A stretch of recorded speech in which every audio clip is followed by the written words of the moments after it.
everyone. I'm back. How are you? What is happening out there? I have to confess, I missed you all. I truly missed you.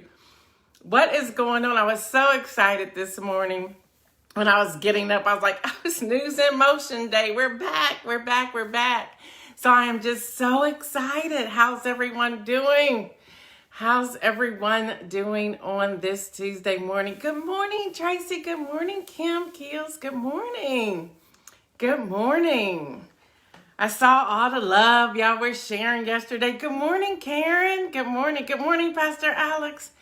I was like, I really missed them. Good morning, Latrice. What's up, girl? Good morning, Brenda Randleman. Good morning, Kelly Lee. Good morning, y'all. I really did miss y'all. Good morning, Adrian.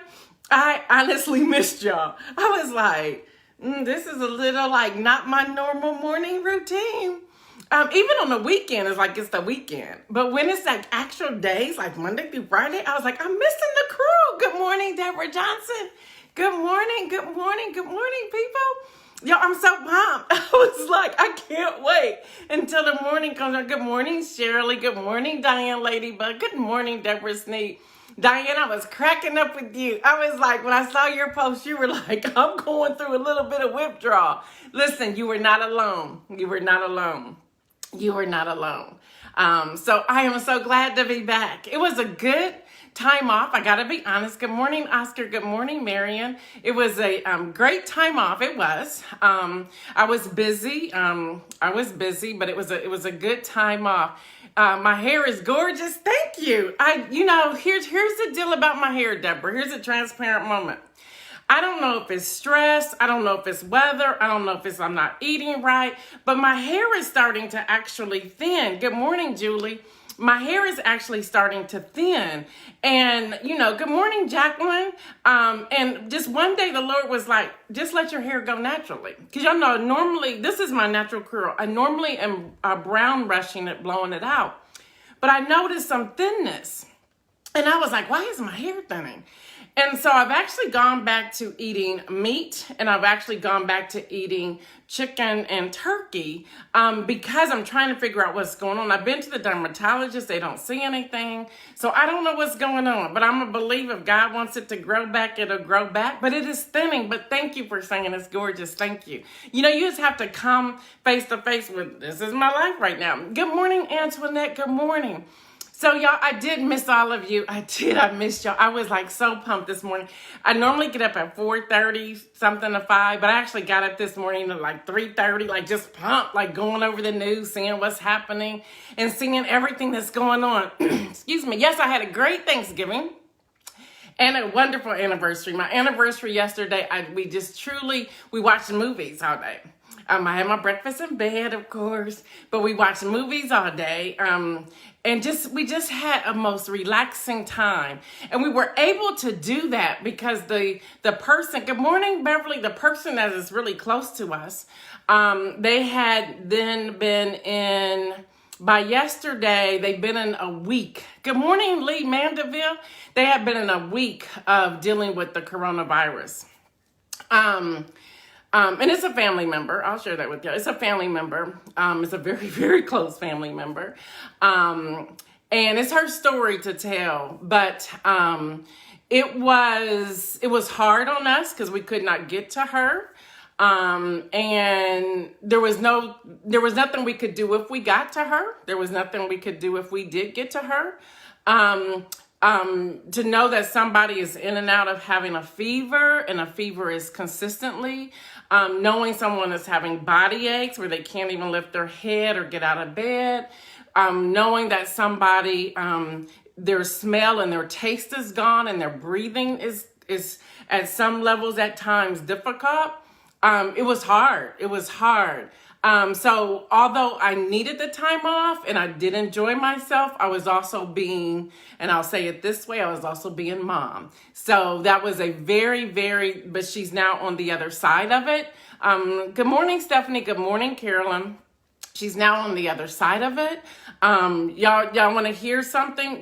When she sat up in that bed on Saturday, I took a lap around my house. Yes, I did. It's like just because you don't know which way it's going to go.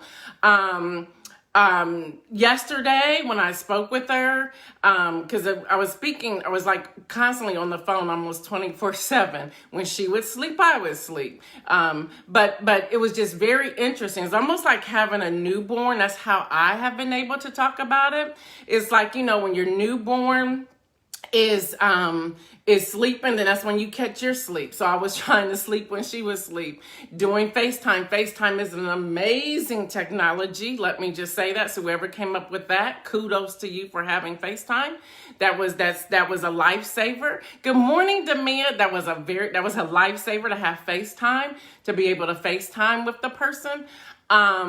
But when the person yesterday called, just so excited, good morning, Susan, and said, I can faintly smell, even things just as small as that, you just thank God for it, you get excited for it. And we found out that her progression of getting better is kind of on track, and it's to some degree faster than others. But it also gives a sign of younger people. Yes, praise God for healing. It also gives a sign for younger people. So where the scientists are saying younger people, they still get it. But if they do not have pre-existing conditions, good morning, Elizabeth, they get through it a little bit faster. But let me tell you this, it's still scary. Y'all, that is still scary. That is some scary stuff. It's some scary stuff. And you don't know what things will come of it months or weeks or days down the road. So I'm just glad. Just found out yesterday our daughter and her family in South Carolina have it. Surely I'm going to be praying for them. That's tough. It is tough. I give these numbers every day, Monday through Friday. I'm reading different articles, but to know someone that close to you, it is tough. It is tough. And they just really have to go along with it. But here's the other thing that I want to share, and that I will get into the news. Here's the other thing that I do want to share. Y'all, mental health is real. When you are closed up in a room, especially if you have roommates or whatever, or family or children, and you're in a room because you're in this time of isolation. When you are in that room and all you see are those four walls, that can become very difficult. And when they're having headaches, for mine, she was saying her eyes were hurting, so she wasn't really being able, because I was trying to get her to watch some television, to do something. I was like, hey, you should just turn on Jingo Jango. She was like, I can't even hear she just could not do it. So when you're in a room isolated, you got to be isolated 14 days when you're in a room isolated. And I think she now has 6 more to go as of today. When you are isolated, y'all, mental health is real. Mental health is real. And she was like, I now understand Chris Cuomo, the journalist on CNN, the host of CNN, when he was saying that confusion, you don't know what day it is. He was like, I was wondering if I was seeing things. When you are in a room like that, that can happen. So y'all, we need to pray for everyone. So yes, your sister-in-law is recovering from it. She is struggling. Well, yeah, it's serious, y'all. This is some serious stuff. Thank you so much, Kim Emerson, for sharing that. Thank you. Y'all, this is some serious stuff. So we need to continue to pray. We need to pray that people become smart about this. Y'all, it's not a hoax. It is not a hoax. Don't play with this. Don't play with this. This is not a hoax. All right, y'all. So joyful Tuesday to all of you. I missed you. So let's get started. Today is December the 1st, y'all. December the 1st, 2020. Again, I missed y'all, but I'm back. I'm here. It's amazing too. If I can say this as well, it's amazing how God will orchestrate your days. Now, come on.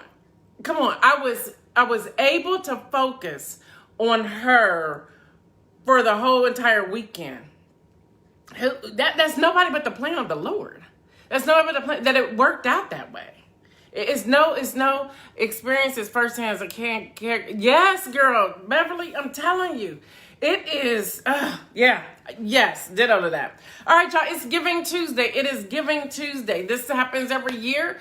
The Tuesday after Thanksgiving, this is Giving Tuesday. This is a day set aside to give to organizations, people doing great work, churches, food bank, clothing banks, etc.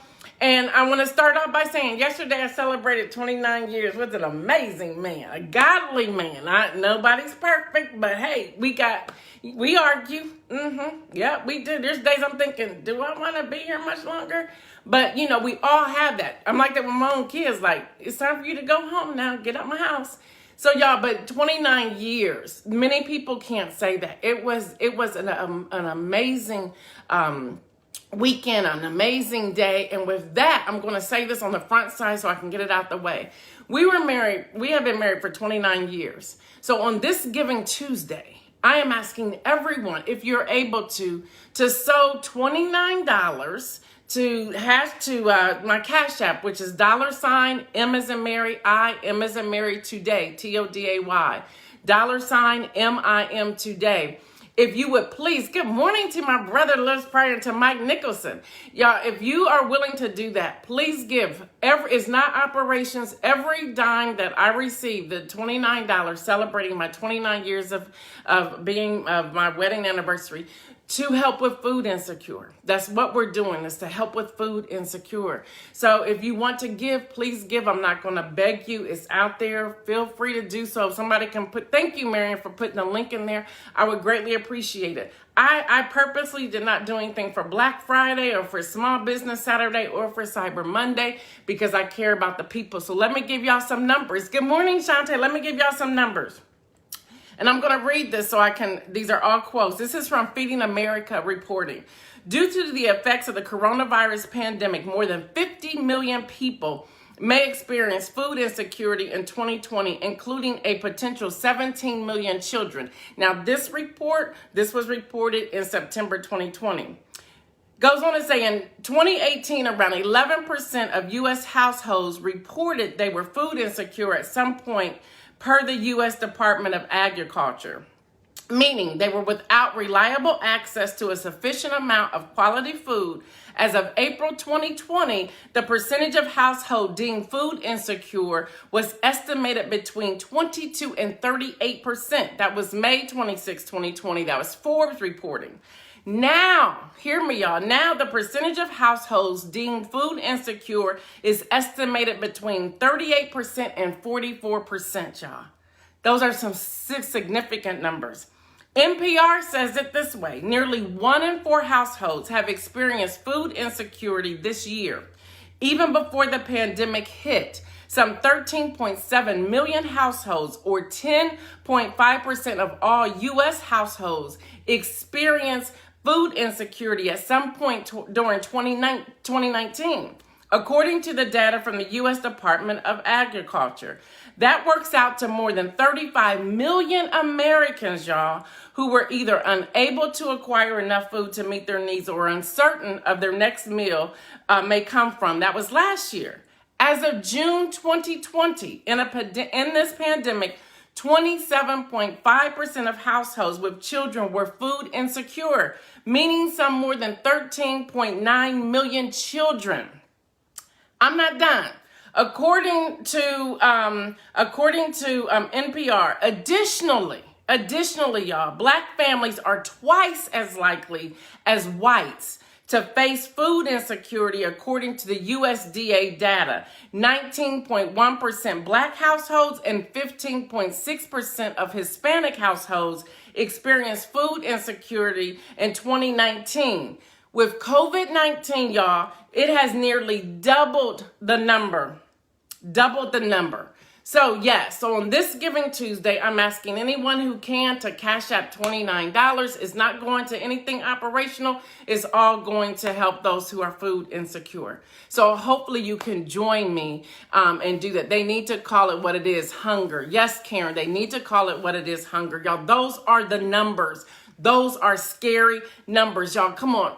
More than 13% of children are going without food.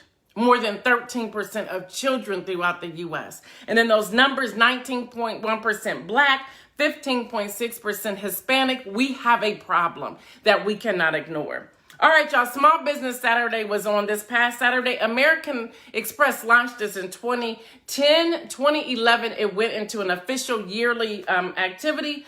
Although the day is over, I listed several small businesses on my page, on this Facebook page of different businesses. Please go through there.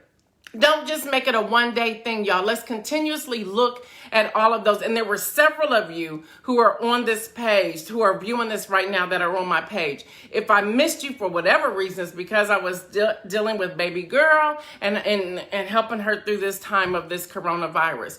So please go to my page, look at these businesses. Please help these small businesses. I also have a young lady on there, an artist, a designer by the name of Bella. Her mom was the editor for Ready Publication. She still writes for Ready Publication. She still helps out with Ready Publication. But because she is an at-home mom helping her children, and her daughter Bella normally misses school more than 50% of the year because of a disease that she has. Bella is a young artist. She's 13 years old. And I am asking y'all to go to my page, look up Bella, and help buy some of those bookmarks. Help buy some of those bookmarks. Just to, if nothing more, let's sow into Bella's life. And let's also sow into Bella's life. And let's also sow into showing her how we do it. How we do it. And get this, y'all, this 13-year-old girl, she doesn't keep all the money for herself. She sows a portion of it out to other nonprofit organizations. She is a gifted young lady, so I really want us to support her. All right, y'all, I tried to tell y'all, and here we are, and he is mad. This is why he is doing it. Remember when I was harping on you all about the census? Well, the Supreme Court heard oral arguments yesterday over plans by the Trump administration to exclude unauthorized immigrants from population counts used to determine the number of congressional districts. Good morning, Patricia. I tried to tell y'all, get everybody to complete their census, because now they're trying to throw out some of the census. But the Supreme Court does not appear to be going the Trump administration way. We don't know yet. They're still listening to oral arguments. But y'all, this can be a decade of change of congressional seats and districts. Y'all, hear me. The next time the census come around, if you are still here, alive, able, please complete it. Because this is how they try to get rid of seats. This is how. So now the occupant is trying. He mad. He lost. He's coming to grips with he's lost now. He's trying to change these seats, these districts, and he has the power to do that until January the 20th, 2021. So y'all just keep your eyes open for that. All right, y'all. Arizona and Wisconsin certified their votes, giving President-elect Joe Biden wins roughly 10,400 and 20,500 votes respectively. All right, let's keep making history, y'all. Biden has also announced the first all-female White House senior communications team. These are highly public roles. Y'all, he's doing what he said he's doing so far. We got to keep watching. All right, y'all, the whole truth. Chris Krebs came out on 60 Minutes over the weekend. I don't know if y'all saw it. And he's like, look, this is what happened. Now, get this, y'all. An attorney with the Trump administration said during Newsmax call that the fired Trump cybersecurity chief, Chris Krebs, now get this, he said this on national television, should be executed for saying that the election was the most secure in United States history. Now we executing people because they're telling the truth? Say what? What's happening right here? All right, y'all, do not sleep on this. Trump has raised about $170 million since the election day. You heard that, $170 million. He's raised $170 million. In his campaign called the Election Defense Fund. So there's that. All right, y'all, let's talk about Biden, because I want to be fair and balanced. Biden is weighing Rahm Emanuel for Transportation Secretary. I don't like it. Now, we need some people who know what they're doing to bring America back together again. Let's say it that way. But at the same time, don't bring all the old heads. We'll find ourselves in the same place that we were the occupant filled the office, the current occupant. Now, I like him, Ron Emanuel. He's a smart dude. But isn't there somebody they have trained to fulfill that role successfully? So, y'all, this is my problem. Yep, congratulations for an all-female team. Yeah, transportation secretary, Kim, transportation secretary. And it's like, this isn't a good fit right here. This is not a good fit right here. I thought you retired. I thought you were going to stay home. What's happening here? So y'all, we gotta pay attention. Coronavirus numbers, 13,920,038 confirmed cases. Y'all, this time last week was 12,778,924. That is a difference of 1 week, y'all. 1,141,114. That's a lot. That's a lot. And I'm afraid we're going to see way more come Thursday, Friday, Saturday of this week with all of those who were traveling. Y'all, 274,332 deaths. 8,223,391 have recovered. So let's celebrate that recovery. Let's celebrate that. All right, y'all, there's trouble with the vaccine. There's trouble with the vaccine. Listen up. Y'all, the shipping giant UPS has begun investing in a production of dry ice. That don't make good sense. No, it doesn't, Kim. Which can reach nearly minus 109 degrees, but also gives off gases, carbon dioxide. Now, that's what the ice will do. Now, you talking about putting some vaccines in that? That's going to cause another reaction? So they're trying to figure out how to fix this because they got to be able to transport these vaccines, but it's going to cause some gas and carbon dioxide. That ain't good, y'all. That's not good. That's not good. The other thing is the CDC has estimated this distribution of COVID-19 vaccines, just the first round. Good morning, Jeffrey. It will cost upwards of $6 billion. Who's paying for that? Who's going to pay for that? We need it, but who's going to pay for it? So now we got a transportation issue and we have a dollar issue. We got a transportation issue, y'all, and we have a dollar issue. We have a transportation issue, y'all. We have a dollar issue with this vaccine. All right, boy, bye. Y'all, Scott Atlas steps down as Trump's coronavirus advisor. You should have never been in that position in the first place. You should have never been in that position in the first place, Scott Atlas. Boy, bye. So he steps down, and y'all know he was the one that's talking about herd immunity. He was just talking out the side of his neck. Just pretty much, dude, please exit stage left. Bye. Just going out of here. All right, y'all want to buy a house? Y'all want to buy a house? You want to buy a house in Italy? Do you want to buy a house in Italy, y'all? Y'all, Italy is doing it again. $1 houses. $1 houses is about 140 miles away from Rome, but Italy is doing $1 houses. Good morning, Rosanna. $1 houses. CNN is reporting it. Just Google $1 houses in Italy. They are trying to, now they're not in the perfect condition. They're not in perfect condition. But when I read this early this morning, I was like, shoot, it may be worth buying one of these for $1 as a vacation home when the pandemic is over. Go over there, fix it up, and let it be used as an Airbnb or something. Y'all, this is how we need to start thinking smart. Seriously, all of us, I think there's 33 of us on here. All of us go up and buy 33 houses in a village, in a community in Italy. Shoot. Forget Martha's Vineyard. We going to Italy. Let's just go buy some houses. All right, y'all, for the win. It pains me to say this. But he gets it. He gets the win. I was trying to find somebody else, but God kept bringing me right back. You said, Kim said, I got my dollar too, girl. Y'all, listen, it pains me.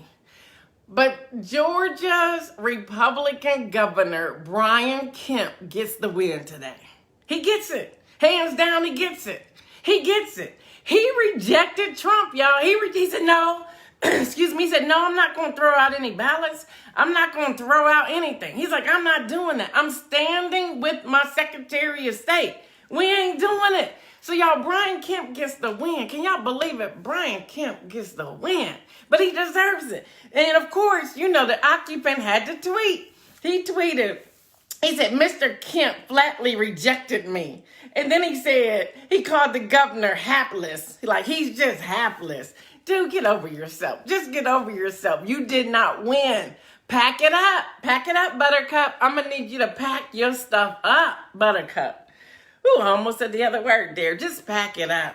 Anyway, my inspirational message for today. By the way, y'all, again, I missed y'all, but I'm back. I missed y'all. I missed y'all. I missed y'all. I missed y'all. Anyway, y'all, inspirational message. What's your greeting? What's your greeting?